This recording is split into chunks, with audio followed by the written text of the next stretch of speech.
everybody, it's Shurs. So, um, I wanted to do a Souls video just to have one for everyone out there. Just so you go here, Guild, you go to Souls Land, you have this boss. We are just finishing up 6th floor, and yeah, so it's going pretty well.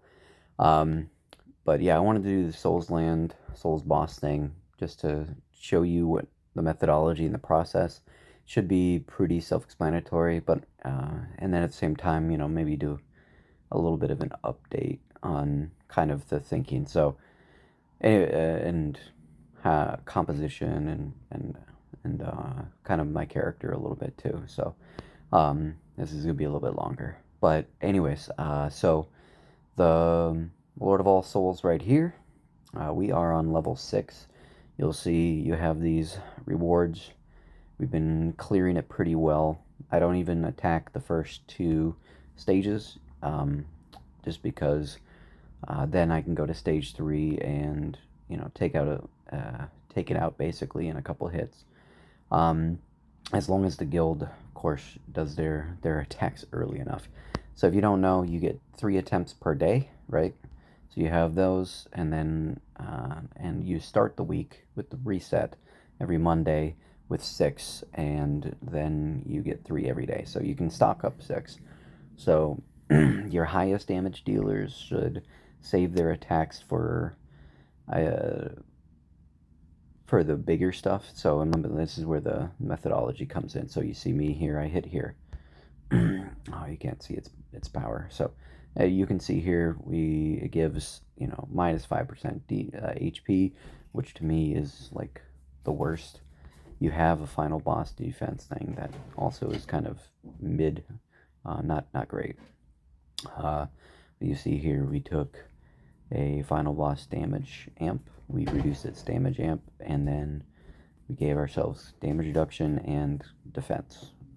That was the focus because, and I can kill these very easy. They hurt me a little bit, but they wipe the guild, so the guild doesn't get any attacks in. So I killed this one, and this one. That was the 3 defensive. That gives our guild the opportunities to survive, and that's where you get your divine weapons. So you want at least 1 level of this right here, because you see it gives a percent chance to do percent HP, right? So even a level 50 can proc that a few times, before they die, or if they can, then it's going to add up on damage. And so as we get into the later levels, that's where the strategy comes in, where level 6, right? I'm at 174 CP, so I can survive, whereas maybe one other person in the guild can sort of survive, but not for the full 2 minutes, not without defensive. And the other thing is that, and when we talk damage and strategy, right, we have an archer with a level 5 weapon charm. I can't show you that right now, but maybe later. But that's these weapon charms right here. So a level 5 weapon charm on an archer gives them the ability with their last one, with their thunder at the end, gives them the ability to 10% HP damage, which when it comes to bosses, especially, you look here. Sorry, I know I'm jumping around a little bit, but you see here 226 million damage. Well, 10%, that's 22.68, right? And then obviously, and it'll proc. They get it every 3 seconds or so, 3.2 seconds, which means that they're gonna just absolutely obliterate this boss. The only thing they need to do is survive. So what we now that our archer hasn't, he's free to play. It took him about 55 days to get. So if it gives you any perspective, but once to get it, oh boy, he is shredding. We might be able to get boss 8 this week.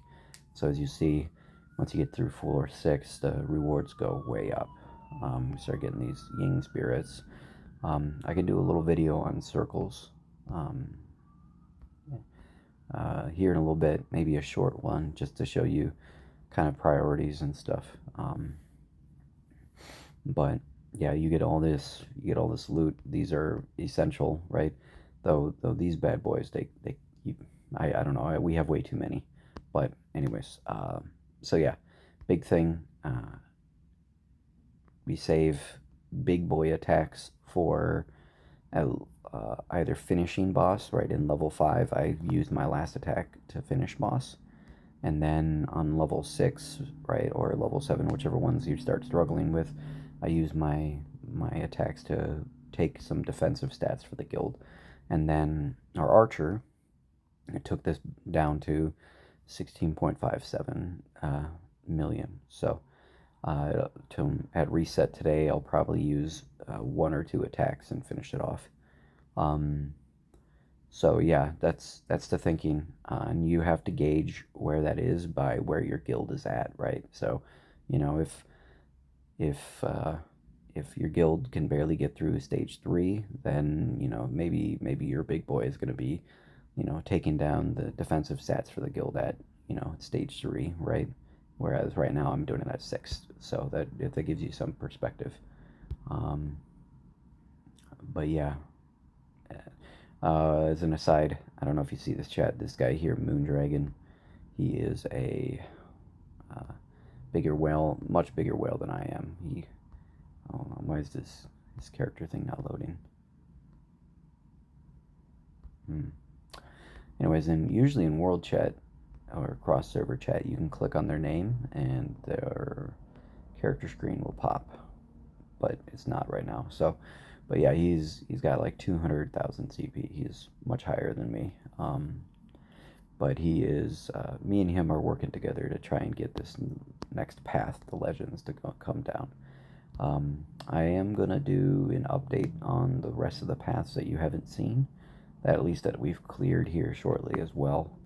And then once we actually get through this hard path, right, and that's what we're talking about here.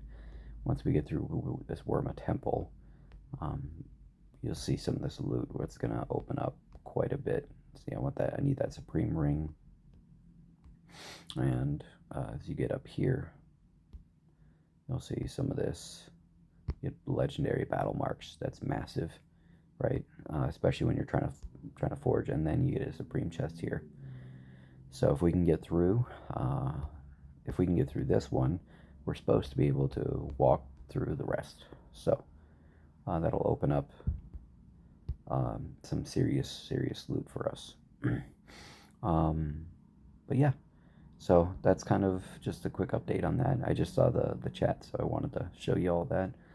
And then we'll do, you know, looking forward to your comments, likes, and subscribes. Thanks, guys.